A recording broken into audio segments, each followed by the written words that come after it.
acá, por ejemplo, estamos teniendo en pantalla los elementos de la relación obligatoria, ¿verdad? Que son aquellos factores esenciales o irreductibles que necesariamente tienen que existir para que pueda existir una obligación o una relación jurídica, ¿verdad? Así como hablamos de los elementos esenciales del contrato, que sí están citados y enunciados en el Código Civil, en donde se habla del consentimiento, donde se habla del objeto y la forma cuando la ley lo prescribiera bajo pena de nulidad, ¿verdad? En este caso, los elementos de la relación obligatoria siempre refieren no al consentimiento, sino al sujeto activo y pasivo de la relación. Siempre tiene que haber un acreedor y un deudor.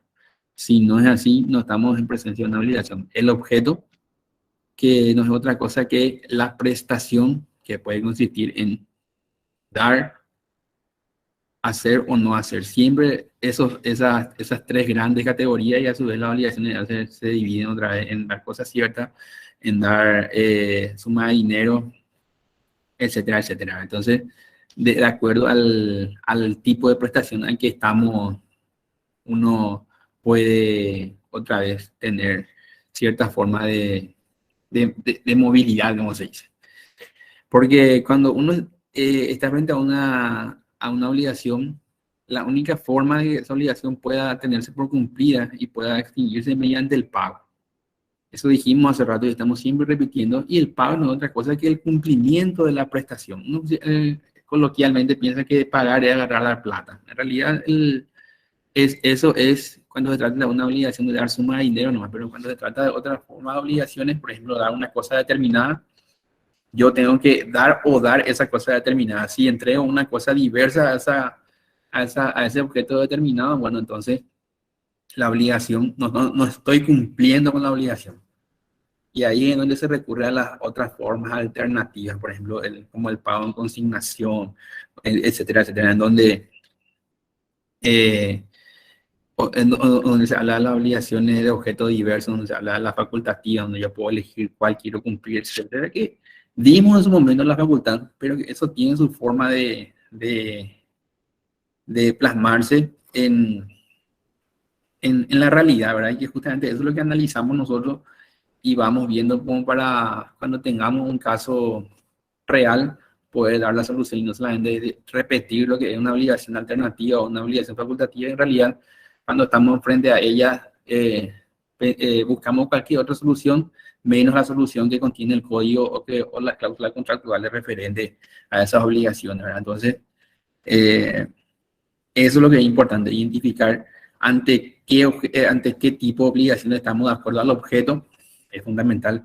También de acuerdo al sujeto tenemos las obligaciones, por ejemplo, de sujeto simple y las famosas obligaciones de sujeto múltiple, que son las obligaciones mancomunadas y las solidarias. Cuando estamos frente a un pagaré, por ejemplo, y el pagaré tiene los famosos codeudores. Esos codeudores están obligados de manera solidaria o de manera, hay una mancomunión de la obligación. Esa obligación es divisible, es indivisible, no. El sujeto activo es el acreedor. Y el acreedor, como consecuencia de esa obligación, queda facultado a artículo 420. ¿Cuáles son aquellas famosas facultades que tiene el acreedor? Primero, emplear los medios legales a fin que el deudor cumpla con la prestación. Eso es lo primero y lo principal que le importa. O sea, tratándose de una obligación que no sea de carácter personal, que pueda ser cumplida por otro, entonces puede pasar al inciso B, que es procurarla por otro a costa del obligado. Y finalmente, una cuestión que puede ser accesoria, tratándose de obligaciones, de incumplimiento de obligaciones derivadas del acto jurídico, siempre la indemnización es, en principio, es accesoria, porque vos demandas cumplimiento de obligación más indemnización por los perjuicios que te ocasionó el incumplimiento. A diferencia de la responsabilidad extracontractual, en donde vos no demandas cumplimiento de obligación porque no existe una obligación o no hay una relación jurídica preexistente entre las partes, vos lo que demandas directamente es la reparación de los daños a costa del agente que ocasionó el daño, imputándole ya sea culpa o directamente invocando alguna norma de responsabilidad objetiva, como riesgo o como daño ocasionado por la cosa, etcétera, etcétera, etcétera. Entonces, básicamente el sujeto activo está colocado en esa posición después del nacimiento del vínculo obligatorio. Y en lo que hace justamente al cumplimiento por vía coactiva, que es la acción judicial, este tiene otra vez la facultad de exigir la venta judicial de los bienes del deudor, pero siempre en la medida necesaria para satisfacer su crédito. Por eso que justamente en los casos donde hay una determinación en principio ya del reclamo que se va a hacer. Por ejemplo, una obligación de dar suma de dinero, ¿qué es lo que uno va a reclamar? Va a reclamar el capital incumplido por el deudor más los intereses debidamente establecidos de acuerdo a las normas del Banco Central. Entonces, ¿qué es lo que uno puede reclamar cuando se trata de una obligación de dar suma de dinero? El capital y los intereses. Más de eso que puede reclamar, nada. No puede reclamar el acreedor capital, intereses y daño moral. ¿Por qué? Porque la ley no le habilita a reclamar daño moral en la obligación de dar suma de dinero. Si yo estoy reclamando capital, intereses y daño moral, un daño moral que otra vez le supera al doble al capital, estoy incurriendo en plus petición y obviamente el juez no tiene por qué ni siquiera dar una medida cautelar para poder cubrir esa diferencia, sino el juez en principio tiene que encuadrar, bueno, él está reclamando una obligación de dar suma de dinero y la obligación de dar suma de dinero, lo que máximo que puede reclamar con él es los intereses. Y los intereses encima tienen la característica que se deben por el solo hecho del incumplimiento, aunque no exista perjuicio, porque la ley dice capital más intereses, aunque no haya perjuicio. Entonces acá se trata de una cuestión de vamos a decirle, de una indemnización ya prevista con anticipación por el legislador sin que las partes puedan decir, no, porque él no me pagó el monto que yo tenía que cobrar, yo perdí la posibilidad de irme de viaje a tal parte y por culpa de eso no puedo hacer esto, más lo otro, como generalmente sí se hace cuando se trata de una obligación extracontractual, porque ahí la extensión del resarcimiento posible es mucho mayor que en una obligación, en un incumplimiento de una obligación de dar suma de dinero. Entonces, Profesor, sí, en el caso de que el abogado al plantear la acción no pida los intereses, omitió pedirlos por error, el juez puede darle igual. esa es una discusión que siempre, es una pregunta que siempre se hace, pero la respuesta más razonable es que como los intereses se tratan de una cuestión accesoria, tiene la característica de ser una obligación accesoria y tiene también la otra característica que es un derecho patrimonial, y los derechos patrimoniales, como todos sabemos, son renunciables por las partes. Entonces, si yo estoy pidiendo solamente capital, el juez debe entender por el principio dispositivo que solamente el capital yo estoy interesado en cobrar y que yo estoy tácitamente renunciando a la posibilidad de cobrar intereses en el caso de tratándose de derechos patrimoniales. Ahora, si se trata de una cuestión no patrimonial, como cuestiones, por ejemplo, de la niñez, ahí, aunque la parte no pida por la ley, le habilite, sí el juez puede dar. Y también puede hacerlo en el ámbito laboral, porque en el ámbito laboral el juez es oficioso, el juez protege las normas laborales de orden público y también puede dar extra y ultra petita. No así en los juicios civiles, en donde por principio dispositivo y por la naturaleza del derecho a un juego que es patrimonial y renunciable, se entiende que la parte que no pide intereses está renunciando a ello. Bueno, entonces, básicamente el sujeto activo está, una vez que nace en la relación obligatoria, está colocado ahí. Acá a nosotros no nos interesa definir qué es sujeto activo, ni su característica, ni su capacidad. Todo eso van a encontrar directamente en el libro de Silva Alonso o de Martínez Simón, que son los libros que yo leí, por eso toda la hora hablo de ellos. En cuanto al sujeto pasivo, ahí opera la famosa regla de el patrimonio del deudor desprenda como uno de los acreedores, por eso dice que el deudor responde del cumplimiento de su obligación y con todos sus bienes presentes y futuros.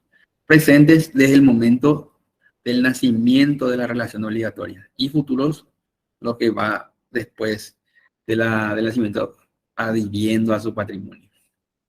Entonces, las limitaciones de la responsabilidad son admitidas solamente en los casos establecidos en la ley, ¿verdad? Y eso vamos a ver más adelante cuáles son esos casos. Ahora mismo nos interesa solamente dar pincelada a eso para referirnos a uno de los sujetos esenciales de la relación. Asimismo, es importante también, esto lo establece, o sea, estos son principios ya de la época de Roma, pero que están expresamente establecidos en todos los códigos civiles en la parte general de las obligaciones. También se habla, por ejemplo, que la existencia de la obligación no priva al deudor de la facultad de disponer y administrar sus bienes, y ahí en la coma, salvo en el caso de que haya medidas restrictivas dictadas de acuerdo con las normas procesales y que son las famosas medidas cautelares.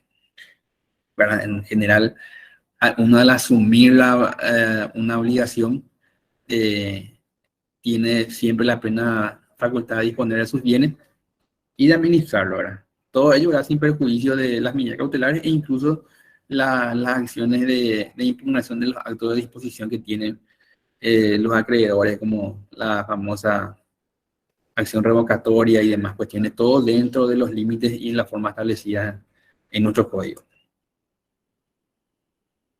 El objeto, ¿verdad? Que el objeto, como dijimos hace rato, es la prestación. Siempre cuando hablamos del objeto de la obligación, es la prestación. No se puede decir que el objeto de la obligación sea una cosa diversa a lo que es la prestación. Es aquel acto o conjunto de actos que el deudor se ve constreñido a efectuar en favor del acreedor.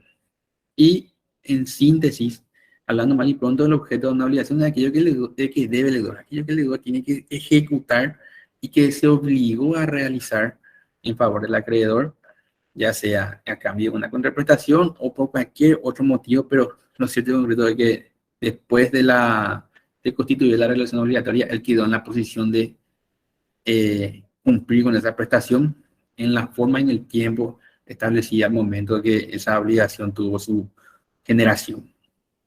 Este 418 es la transcripción de un artículo también del Código Civil italiano, que también a su vez hay un artículo parecidísimo en el Código Civil y Comercial argentino de 2015. ¿Verdad? Por eso aquí justamente hacía referencia hace rato a que en muchos artículos ellos copiaron de nuestro código y le agregaron algunas cositas para disimular el plagio.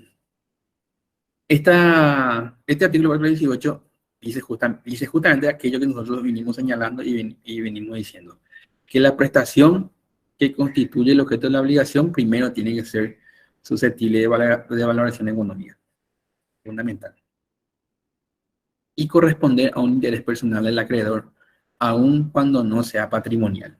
Cuando no sea patrimonial se refiere a aquellas cosas que no precisamente comprenden el ámbito del derecho patrimonial, pero sí responden a un interés del acreedor y pueden ser valorados económicamente.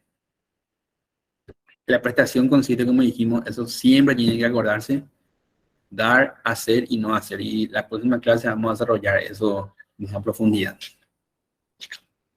La característica del objeto es algo de grado, pero que siempre es importante recalcar, porque todo lo que se analiza, cuando se analiza una relación obligatoria, tiene que pasar por ese filtro. Cuando viene alguien a pedir la nulidad de una obligación, yo tengo que ver si el objeto de esa obligación que está pidiendo anular responde a todos estos estándares. Y después de eso, si lo que se está impugnando la causa, vamos a ver después más adelante cómo operar. Primero que sea posible material y jurídicamente, no solamente material, porque acuérdense que aquello que está fuera del comercio, por ejemplo, no puede ser objeto de las obligaciones porque jurídicamente no son posibles traficar. Debe ser lícito, determinable, susceptible de valor económico, lo que vimos luego ya recién, y corresponder a un interés del acreedor, ya sea patrimonial o extrapatrimonial. Todo esto surge de este artículo 418. A partir de este artículo 418 nosotros podemos extraer todos estos elementos, algunos dicen de manera explícita, otros de manera implícita, y hacer después ese desarrollo que hacen los libros, de explicar por qué es posible, y desarrollan así, hacen su teoría. Nosotros eso tenemos ya aprendido en grado, pero sí lo que tenemos que hacer es cuando tenemos un caso, subsumir el caso, el objeto de la obligación en el caso dentro de esto para poder hacer como un filtro para saber si corresponde o no. Acá están las obligaciones en relación a los objetos, son las obligaciones de dar, que se dividen otra vez en tres: dar cosas ciertas, cosas inciertas. Las cosas inciertas, por ejemplo, son aquellas que pueden ser sustituidas una por otra. Si yo, por ejemplo, estoy obligado a dar una cosa fungible, estoy obligado solamente a dar una cosa de igual género, ¿verdad? Y en calidad promedio. No me pueden decir que tiene que ser más lindo, ni tampoco yo puedo dar más, pero tiene que ser una calidad promedio. También eso vamos a desarrollar en ese momento la obligación de dar suma de dinero, que son la parte más apasionante de todo esto, porque a quien no le gusta ser sujeto activo de la relación jurídica, de la obligación de dar suma de dinero, las obligaciones de hacer y no hacer, que dentro del código están reguladas prácticamente juntas, pero que dentro de lo que hace la doctrina están categorizadas en dos categorías diferentes. El tercer elemento es la causa. La causa puede hacer alusión a la fuente de la obligación. Cuando hablamos causa-fuente, cuando hablamos de obligaciones, siempre hablamos de causa-fuente. Pues, acuérdense del artículo que decía que las obligaciones pueden tener su fuente en cualquiera de la. Entonces, se habla de causa-fuente. Sin embargo, también se sabe cuando se habla de obligaciones contractuales, está la famosa discusión de las obligaciones que tienen su origen en la voluntad. La causa fin, ¿verdad? El fin que persiguen las partes al momento de celebrar ese contrato. Esta discusión de causa fin, por ejemplo, dijo el legislador, nosotros nos incluimos a la causa como un elemento esencial del contrato, porque al ser la causa el fin que persiguen las partes, esta ya está expresada en el consentimiento. Entonces, si nosotros tenemos ya consentimiento como uno de los elementos esenciales del contrato, ya está de más poner otra vez causa como un elemento más. Por eso es que en nuestro código, a diferencia de otros códigos donde tienen 4 elementos esenciales del contrato, tiene consentimiento, objeto, forma y causa. Nosotros sacamos la causa y decimos, hacer la causa el fin que persiguen las partes, eso ya está incluido en el consentimiento. Entonces tenemos 3 elementos dentro de la construcción del fenómeno contractual. No así en las obligaciones, donde las obligaciones, haciendo alusión a la fuente de la obligación, es un elemento sin el cual la obligación no puede subsistir. Acá está. Justamente, el 417 menciona que las obligaciones derivan de alguna de las fuentes establecidas por la ley, o sea, algunas de las causas establecidas por la ley. Entonces, conforme a ello, la causa está en el fundamento jurídico de la existencia del vínculo obligatorio. Esta se encuentra en un hecho que explique el porqué del surgimiento de la obligación, ¿verdad? Que debe provenir de alguna de las fuentes establecidas en la ley. El contrato, la promesa unilateral, el acto ilícito, etc. Pero siempre debe existir una causa. Todo lo contrario, no existiría forma de determinar la relación jurídica y la prestación que es debida. Entonces estaríamos ante una obligación incompleta y que por no tener causa no puede subsistir, automáticamente se anula. Y nuestro código tiene, hablando de causa, una figura que se llama el enriquecimiento sin causa. Entonces acá es donde también la causa tiene un poco de lógica que exista, porque el que se enriquece sin causa, es decir, sin un fundamento o un negocio subyacente que dé la explicación que un patrimonio se empobrezca para que otro se enriquezca, y ese enriquecimiento sin causa genera un daño en el patrimonio de otro, entonces hace nacer una obligación de indemnizar o de devolver lo que uno introdujo en su patrimonio en la medida de su enriquecimiento. Entonces, el código dice que cuando la obligación consiste en la adquisición de una cosa cierta, corresponde a la restitución. Si yo recibí, qué sé yo, un lingote de oro, tengo que devolver ese lingote de oro. Y la cosa existe al momento de la demanda. Pero si yo ya vendí o derretí o perdí, tengo que indemnizar en la medida correlativa del valor que tenía la cosa o de la disminución del patrimonio que sufrió aquella parte que se desprendió de ella sin una causa que la justifique. Nuestro código tiene en general dos supuestos de enriquecimiento sin causa, aunque algunos códigos tienen tres, ¿verdad? Como por ejemplo el código alemán, pero en nuestro código expresamente uno encuentra dos causas de enriquecimiento sin causa, o dos motivos, o dos supuestos de enriquecimiento sin causa. Primero, el que obtiene sin causa una prestación de otro. Por ejemplo, aquel que recibe la prestación en los casos de pago indebido. Yo no tenía por qué recibir, pero recibo. O sea, ahí automáticamente me estoy enriqueciendo sin causa y tengo la obligación de restituir aquello que recibí en pago indebido. Y si no lo hago, el otro tiene la acción justamente de ejercer la repetición por pago indebido, que es la otra cara de la moneda y que justamente están regulados esta figura dentro del mismo capítulo del código. Esto está ya en el libro tercero, en el artículo 1800 y pico ya. Y la segunda causa, o sea, el segundo supuesto de enriquecimiento sin causa hace referencia justamente a cuando la causa desaparece después de producir la adquisición.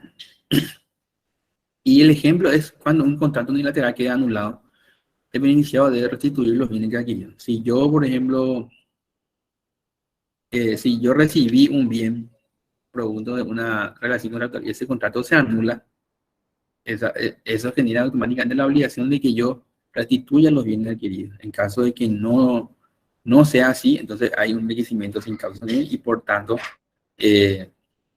por eso es que, por ejemplo, en nuestro sistema contractual, por ejemplo, al pedir la nulidad y la revocación de los efectos, ya automáticamente ya opera luego ya el tema de las restituciones. Pero en el caso de que no fuera así, sí se podría, por ejemplo, plantear una acción de enriquecimiento sin causa. Pero acuérdense también que, viendo lo que dice el código, la acción de enriquecimiento sin causa es una acción residual. ¿Qué quiere decir eso? Que cuando dentro del sistema normativo no haya otra acción posible para que yo pueda restituir ese bien a mi patrimonio, ahí recién yo puedo ejercer la acción de enriquecimiento sin causa. Antes no.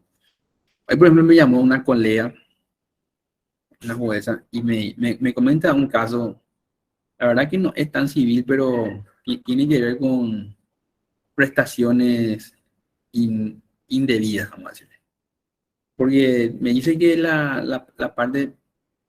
una persona se presenta a demandar por incumplimiento de contrato a una gobernación, diciendo que ellos tenían un contrato para suministrar ciertos bienes, ¿verdad? Que ese contrato ellos lo ganaron, terminó el plazo del contrato, pero ellos sí seguían suministrando. Después de un tiempo se dan cuenta, creo que ya terminó el contrato, entonces no les pueden habilitar más la línea presupuestaria para pagarle aquello que ya suministraron, entonces ella demanda por cumplimiento de contrato. ¿Qué pasa acá? Teóricamente uno sabe que para poder contratar con el Estado tiene que haber un proceso de licitación y tiene que haber una resolución que le adjudique para que pueda ser proveedor del Estado, ¿verdad? En este caso, o sea, el contrato original, vamos a decirle, ya estaba fenecido. Y en la contratación pública no hay posibilidad de reconducción tácita, eso. Todo es por tiempo, todo responde al presupuesto, pero ella seguía suministrando y después cuando la gente, la organización se da cuenta, le corta la plata porque ya no hay tanda presupuestaria para pagar eso. Entonces ella plantea un minuto, pero técnicamente ya no hay más contrato. Entonces, ¿cómo yo le voy a dar incumplimiento de contrato, siendo que no me acredita que hay contrato, no me acredita que hay una resolución para prorrogar aquella licitación original y la verdad que no hay contrato. Entonces, ahí podría, por ejemplo, plantearse el supuesto enriquecimiento sin causa porque la otra persona jurídica seguía recibiendo la prestación y, y efectivamente sí se enriqueció un patrimonio y el otro patrimonio se empobreció. Entonces, por algún lado tiene que tratar de recuperar eso.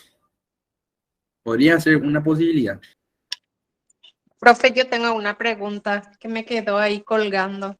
Decime. Habíamos hablado de que el matrimonio no es un contrato. Sí. ¿Y cómo sería entonces el matrimonio con separación de bienes? ¿Qué figura tendría en este caso? Y así como le dije, ¿verdad?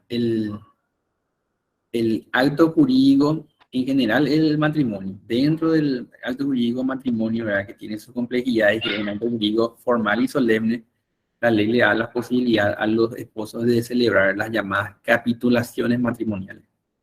Las capitulaciones matrimoniales son acuerdos que tienen que ser realizados en escritura pública o ante el oficial, que también es un oficial público, oficial de registro, en donde uno opta por el régimen patrimonial del matrimonio.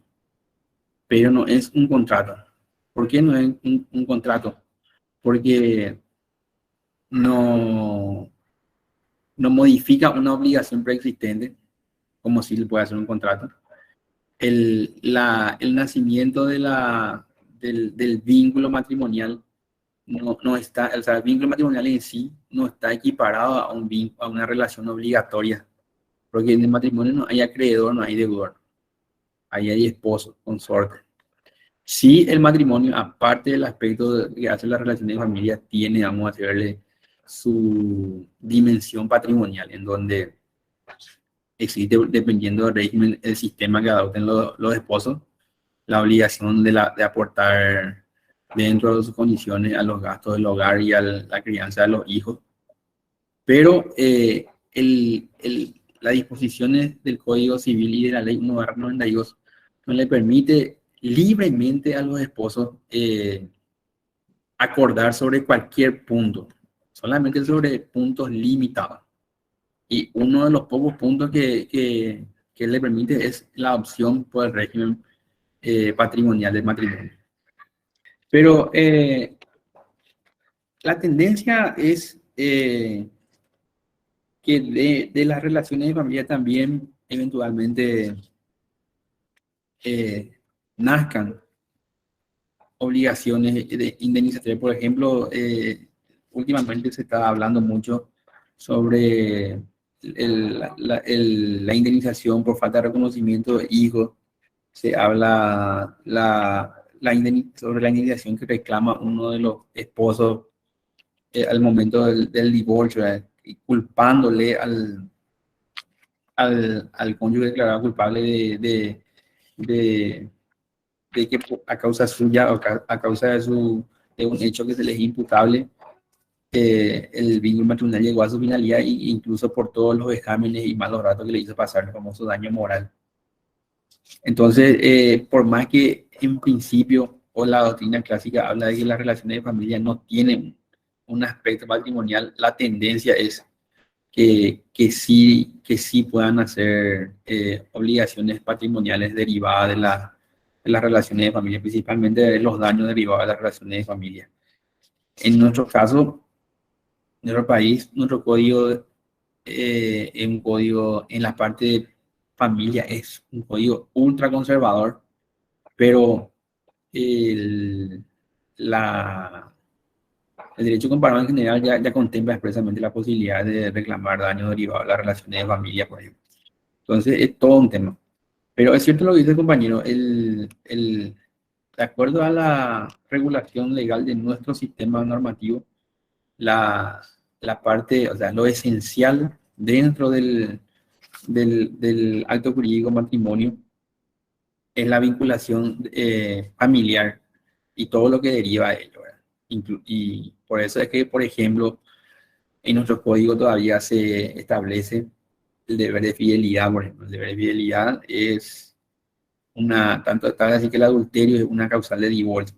Entonces, hay códigos, por ejemplo, en donde se dice el deber de asistencia mutua y de crianza de los hijos, pero se saca el deber de fidelidad. No se dice que no tener deber de fidelidad, pero de esa anunciación expresa que se tiene entre los deberes de los esposos se saca. Entonces, ¿eso por qué se saca? Justamente para que la infidelidad no sea una causal de indemnización por daño y perjuicio, por ejemplo. ¿Por qué hablamos de indemnizar por ser infiel? Porque justamente la ley impone el deber a los esposos esos deberes. Entonces, el incumplimiento de un deber legal, automáticamente la doctrina de derecho de daño dice, bueno, esto es un acto ilícito porque la conducta está violando una obligación o un deber expresamente establecido en la norma. O sea, esto es un antijurídico. Ese antijurídico le ocasionó un daño al cónyuge víctima del adulterio. ¿Por qué? Porque por razones obvias, y más todavía si eso toma en estado social. Y si no toma estado social, igual le causó menoscabo en su dignidad y en todo lo que hace a las facetas, porque le hizo pasar un mal rato, le necesitó incluso someterse a un tratamiento psicológico para poder superar. Entonces todo eso genera rubro para después reclamar. Y finalmente sí se le puede imputar la conducta al sujeto que cometió el hecho, ¿verdad? Mediante un factor de atribución. Entonces directamente cumple todos los requisitos para poder reclamar. Por eso es que algunos códigos o algunos sistemas normativos tienen al instituto de matrimonio como algo más flexible. Nosotros tenemos todavía algo muy tradicional. De hecho, que la parte de familia en nuestro código es muy, pero muy conservadora. Es lo que salió en el momento, ¿verdad? Pero obviamente la respuesta a que el código sea muy conservador es que después, apenas ni 5 años después de su vigencia, lo primero que sale es la ley del divorcio. Nuestro código entró a regir en el 87, en el 91 ya sale la ley del divorcio. No pasan ni 5 años. Después sale la Constitución y ahí se establece la igualdad absoluta entre el hombre y la mujer y sale ya otra ley, la ley 1, en donde se deroga expresamente la diferencia entre el varón y la mujer, la posibilidad de que la mujer tenga que pedir permiso a su esposo para poder ejercer el comercio o para poder hacer una carrera universitaria. Se elimina la posibilidad de que la administración de los gananciales esté a cargo exclusivo del marido, se llama los régimen de comunidad ganancial de administración conjunta, se saca. Antes era régimen ganancial nomás y la administración le correspondía al marido y la mujer tenía un lugar secundario. Y así, ¿verdad? Entonces, ahora al revés. Ahora es al revés. Entonces, al momento de celebrar el matrimonio, uno no puede libremente modificar las obligaciones conyugales, libremente hacer o deshacer lo que la ley de orden público le impone y mucho menos alterar las obligaciones conyugales. Lo que puede hacer es cosas limitadas, que es mediante una capitulación matrimonial optar por un régimen patrimonial, pero eso no es, vamos a decirle, una obligación, sino es elegir el cuál va a ser el régimen al cual vamos a someter la sociedad conyugal, hermano. No hacen hacer una obligación en sí. Incluso la separación de bienes lo que hace es separar justamente los dos patrimonios. Yo hago lo que quiero con mis bienes y mi cónyuge hace lo que quiere con sus bienes, ¿verdad? Toda vez que dentro de las posibilidades realicemos el aporte común, que sí es un elemento necesario como una carga de los consortes en todos los regímenes patrimoniales del matrimonio, pero que no es un contrato. Entonces está caracterizado como un acto jurídico, formal, solemne y que tiene consecuencias específicas en el estado de las personas, específicamente el estado civil. Y eso a su vez genera otro impedimento, como por ejemplo la imposibilidad de contraer un vínculo subsistente hasta que no te divorcie. Entonces unas cuantas alteraciones genera que un contrato en principio no tiene ese efecto jurídico. El contrato lo único que hace es generar obligaciones patrimoniales, modificarlas o extinguirlas, nada más que eso.